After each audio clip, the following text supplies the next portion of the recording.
Hello everyone, welcome to channel learn with ease. आज का topic है कैश फ्लो स्टेटमेंट का, जिसमें हम सॉल्व करेंगे क्वेश्चन नंबर 49 चैप्टर 4 टीके गोयल की बुक से, class 12 accounts. Online sessions, online classes के लिए आप मुझे व्हाट्सएप कर सकते हो। इस नंबर पर अपना नाम और क्लास, आप मुझे टेलीग्राम पर भी फॉलो कर सकते हो। तो क्वेश्चन में दिया है कि आपको कैश फ्लो स्टेटमेंट बनाना है, लेकिन सिर्फ ऑपरेटिंग एक्टिविटीज का आपको बताना है कि कैश फ्लो क्या आएगा। तो इंफॉर्मेशन आपके पास है, किस तरह से इसको करोगे? क्या हमें नेसेसरी अकाउंट्स बनाने की जरूरत है? सबसे पहले देखो, हमें ऑपरेटिंग एक्टिविटी बनाने के लिए आपको चाहिए नॉन कैश आइटम में डेप्रिसिएशन की एडजस्टमेंट करनी होती है। तो डेप्रिसिएशन आपके पास यहाँ पर क्वेश्चन में दिया हुआ है कि ड्यूरिंग द ईयर हमने डेप्रिसिएशन कितना लगाया। तो हमें मशीनरी का अकाउंट बनाने की जरूरत नहीं। दूसरा, हम एसेट को बेचने पर प्रॉफिट हुआ या लॉस हुआ, वो हमको चेक करना होता है। तो वो भी इंफॉर्मेशन यहाँ पर है, उससे हम कैलकुलेट कर सकते हैं कि हमारे को लॉस हो रहा है या गेन हो रहा है। तो हम मशीनरी का अकाउंट नहीं बनाएंगे, उसकी जरूरत नहीं है। दूसरा, आपको प्रोविजन फॉर टैक्स, क्या उसका अकाउंट बनाने की जरूरत है? उसका अकाउंट भी बनाने की जरूरत नहीं है। तो स्टार्टिंग करते हैं हम अपने प्रॉफिट के बैलेंस से।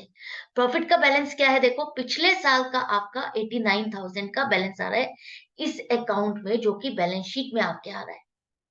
और ये बैलेंस घट करके आपका इस साल हो गया 71,000 का। तो ये ओपनिंग है आपका और ये क्लोजिंग है। तो क्लोजिंग में से ओपनिंग को माइनस करो, तो क्या आ रहा है? नेगेटिव बैलेंस आ रहा है। और ये प्रॉफिट आपका घट गया, इसका मतलब भी क्या है? 18,000 का आपको लॉस हुआ। इसकी वजह से आपका ये जो प्रॉफिट था बढ़ने की बजाय घट गया। तो इस साल हमको लॉस आ रहा है, जो कि हमने बैलेंस शीट में ट्रांसफर किया। वो 18,000 का बैलेंस हमने ट्रांसफर किया बैलेंस शीट में। अब आपने क्या इस कोई प्रॉफिट का पार्ट रिजर्व में ट्रांसफर किया? नहीं, रिजर्व्स हमारे पास नहीं है, तो हमने रिजर्व्स में तो ट्रांसफर नहीं किया। क्या कोई डिविडेंड दिया है आपने? हाँ, डिविडेंड हमने दिया है। इंटरिम डिविडेंड दिया है 36,000, वो आप यहाँ पर ऐड करोगे। जो भी हम डिविडेंड देते हैं, अपने प्रॉफिट का एक पार्ट प्रॉफिट होता है, तभी हम डिविडेंड डिस्ट्रीब्यूट करते हैं, अदरवाइज हम डिविडेंड नहीं दे सकते। प्रॉफिट हुआ तभी हमने उस पर डिविडेंड दिया। तो प्रॉफिट में से हमने डिविडेंड बांटा 36,000 का, वो वापस ऐड कर दो, इसका मतलब प्रॉफिट आपका हुआ था। अब यहाँ पर आपको टैक्स भी लेस करना है।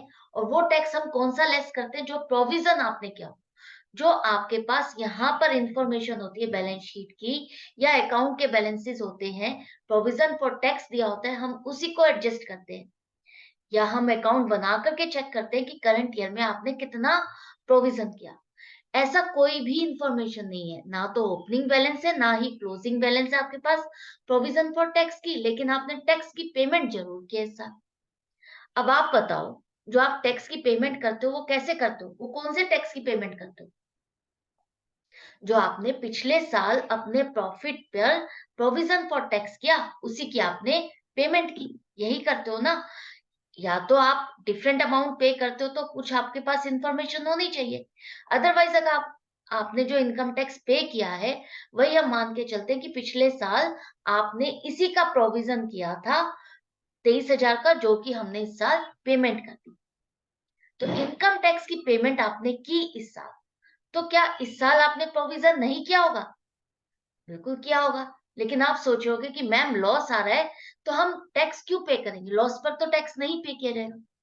बिल्कुल सही बात है, लॉस पर टैक्स नहीं पे किया जाएगा। लेकिन आप यहाँ पर देखो, हम कौन से पॉइंट पर आ चुके हैं? हमने डिविडेंड भी दिया। डिविडेंड दिया ना? डिविडेंड हम कब देते हैं? जब प्रॉफिट होता है। तो प्रॉफिट है तभी आपने डिविडेंड दिया, और प्रॉफिट था तो उसी वजह से आपका जो डिडक्शन की आपने डिविडेंड की, उसको हमने ऐड बैक किया। तो ये जो प्रॉफिट आपका यहाँ पर आ रहा है, हम यहाँ तक पहुंच गए, और इस प्रॉफिट में से टैक्स माइनस किया हुआ है, तभी तो आपका ये वाला प्रॉफिट बांटा आपने। तो टैक्स तो आपने काटा, प्रोविजन तो आपने डेफिनेटली किया है, तभी आपने डिविडेंड आगे बचे हुए प्रॉफिट को डिविडेंड में डिस्ट्रीब्यूट किया। तो वो टैक्स कितना काटा, कितना प्रोविजन किया, वो इंफॉर्मेशन नहीं है। तो हम यही मान के चल लेते हैं कि कंपनी हर साल इतने टैक्स की पेमेंट करती है और इतने की ही प्रोविजन करती है। 23,000 ही प्रोविजन करती है और 23,000 का ही टैक्स पे कर देती है। अगले साल का भी इतना ही प्रोविजन किया होगा, तो वही प्रोविजन हमने यहाँ पर एड बैक कर लिया।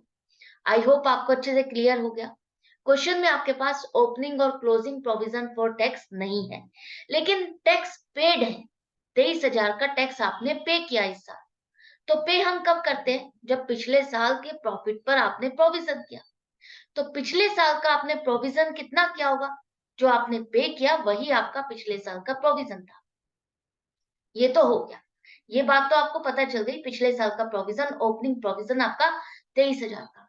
तो क्या इस साल आपने प्रोविजन नहीं किया? बिल्कुल किया है। प्रॉफिट हुआ है आपको, प्रॉफिट हुआ तभी आपने उस पर डिविडेंड दिया। तो इसका मतलब प्रॉफिट वो कितना है? वो प्रॉफिट है आपका ज्यादा, जिस पर आपने टैक्स भी काटा, टैक्स का प्रोविजन किया। तो provision net profit before tax आपका आ गया 41,000, जिस पर हम मान लेते हैं सेम अमाउंट का ही आपने प्रोविजन किया है इस साल भी, 23,000 का। क्लियर है? तो 23,000 का अब आपने जब प्रोविजन फॉर टैक्स कर दिया, डिविडेंड भी बांट दिया, कोई रिजर्व में नहीं ट्रांसफर किया, लेकिन लॉस आ रहा है अब आपको 18,000 का। तो ये 18,000 का लॉस अब आपका प्रॉफिट में कन्वर्ट हो गया 41,000, जिसके साथ हम कैलकुलेशन स्टार्ट करेंगे। 41,000 में हमको क्या करनी है? वो adjustment non cash and non operating item. तो नॉन कैश की आपकी क्या है? डेप्रिसिएशन यहाँ पर दिया है 18,000, जिसे आप प्लस कर दो, क्योंकि इसकी वजह से आपको कैश की कोई पेमेंट नहीं करनी पड़ी। ये खर्चा आपका नॉन कैश आइटम है, इसलिए हम ऐड कर देंगे। इसी तरह से आपने एक एसेट बेची 50,000 की, जो कि 50,000 में आपने खरीदी थी। उस पर अभी तक का डेप्रिसिएशन आपने लगाया 20,000। तो वो कितने की बची? 50,000 की मशीनरी पर 20,000 का डेप्रिसिएशन लगाने के बाद आज उसकी वैल्यू 30,000 की है, जिसे आपने 10,000 में बेचा। 30,000 की चीज को 10,000 में बेचोगे तो आपको लॉस होगा 20,000 का, और ये 20,000 का लॉस आपका नॉन ऑपरेटिंग आइटम है। इसे हम क्या करेंगे? ऐड करेंगे। नॉन ऑपरेटिंग आइटम है तो ऐड ही करोगे। इन्वेस्टमेंट, इन्वेस्टिंग एक्टिविटीज में आप शो करते हो सेल परचेज, और वहां पर भी लॉस या गेन से हमें कोई मतलब नहीं है। तो loss on sale of machinery करने से आपका कोई कैश का आउटफ्लो नहीं हुआ। जो आपको नुकसान हुआ मशीनरी को बेचने से, इस नुकसान के लिए आपने किसी को कोई पेमेंट नहीं दी या कोई पेमेंट रिसीव नहीं की। तो लॉस तो खर्चा है जो आपने प्रॉफिट एंड लॉस अकाउंट में डाला, जो कि नॉन कैश भी है और नॉन ऑपरेटिंग आइटम भी है। तो ये 20,000 का भी आपने डाला खर्चा, वो आप एड बैक करोगे 38,000। अब देखो कोई राइट ऑफ की है एसेट, यहाँ पर देखो गुडविल है। गुडविल ओपनिंग 27,000 है, क्लोजिंग 57,000 है। गुडविल 30,000 से बढ़ रही है, कम नहीं हो रही, बढ़ रही है। इसका मतलब हमने इस साल गुडविल परचेज की है, जो कि इन्वेस्टिंग एक्टिविटी में आएगा, यहाँ पर कुछ नहीं आएगा। ये सब करने के बाद अब आपका आ गया operating profit before working capital changes 79,000। Clear है? अब यहाँ पर हमको देखना है करंट एसेट्स और करंट लायबिलिटीज में क्या चेंजेस आए। करंट एसेट्स में इन्वेंट्री है आपकी ओपनिंग 4,000, क्लोजिंग 12,000। 8,000 से स्टॉक बढ़ रहा है, इसका मतलब आपने परचेज किया तो पेमेंट करोगे, आउटफ्लो होगा। ट्रेड रिसीवेबल्स 45,000 से 58,000 हो गए। डेटर्स आपके 45,000 से 58,000 हो गए, 13,000 से बढ़ गए। इसका मतलब आपने सामान उधार में बेचा। सामान उधार में बेचा, इसका मतलब क्या है? पेमेंट नहीं मिली, तो एक तरह से आपने उनको लोन दिया। लोन देने पर आउटफ्लो होगा। आउटस्टैंडिंग एक्सपेंसेस आपके ओपनिंग 10,000 थे, क्लोजिंग 14,600। 4,600 से आपके आउटस्टैंडिंग एक्सपेंस बढ़ गए। तो इसका क्या मतलब है? आपको कोई खर्चा किया आपने, लेकिन उसकी पेमेंट नहीं की। पेमेंट अभी तक नहीं की, तो इसका मतलब है कि आपने उससे एक तरह से उधार लिया कि आप बाद में उसको पेमेंट करोगे। आपने अभी उससे सर्विसेज ले ली लेकिन पेमेंट नहीं की, तो पेमेंट ना करना, इसका मतलब क्या है कि आपने उससे लोन लिया। लोन लोगे तो आपके पास इनफ्लो होगा, ऐड करोगे 4,600 रुपए। तो प्लस माइनस करने के बाद cash generated from operating activities 62,600 रुपए आ गया। ये हो गया क्लियर? अब इसमें से आपने जो इस साल का टैक्स पे किया, इस साल नहीं, पिछले साल का टैक्स इस साल पे किया 23,000, वो आप लेस करोगे। जो पिछले साल आपने प्रोविजन किया होगा 23,000 का, वो इस साल हमने पे किया 23,000, वही हम माइनस कर रहे हैं। माइनस करने के बाद आपका आ रहा है 39,600 cash flow from operating activities. Operating activities की वजह से आपका कैश का इनफ्लो आया है, कैश का बैलेंस बढ़ा है। तो आई होप ये क्वेश्चन आपके लिए थोड़ा सा ट्रिकी था, लेकिन समझ में आ गया होगा। प्रोविजन फॉर टैक्स अगर ना दिया हो ओपनिंग और क्लोजिंग, लेकिन इनकम टैक्स पेड दिया है, तो पेमेंट तो आप तभी करोगे जब प्रोविजन किया है। क्योंकि कंपनीज में हम क्या करते हैं, या कोई भी ऑर्गेनाइजेशन अपनी इनकम कब कैलकुलेट करती है, ईयर एंड में कैलकुलेट करती है और उस पर अपने टैक्स का प्रोविजन करके डालती है, जिसकी पेमेंट वो अगले साल करती है। तो प्रोविजन किया, कितना टैक्स पे करना है वो उसने टैक्स पे किया। इसी तरह से इस साल अगर आपने डिविडेंड पे किया है, तो डिविडेंड हम तभी पे करते हैं जब प्रॉफिट होता है, और प्रॉफिट हुआ है तो उस पर टैक्स भी हमने काटा है, प्रोविजन किया है। तो कितना किया वो नहीं दिया, तो हम यही एज्यूम करके चलेंगे कि जितना पिछले साल उसने प्रोविजन किया था उतना ही इस साल भी प्रोविजन किया है। तो आई होप डाउट या कंफ्यूजन नहीं रही होगी, क्वेश्चन आपको अच्छे से समझ में आ गया होगा।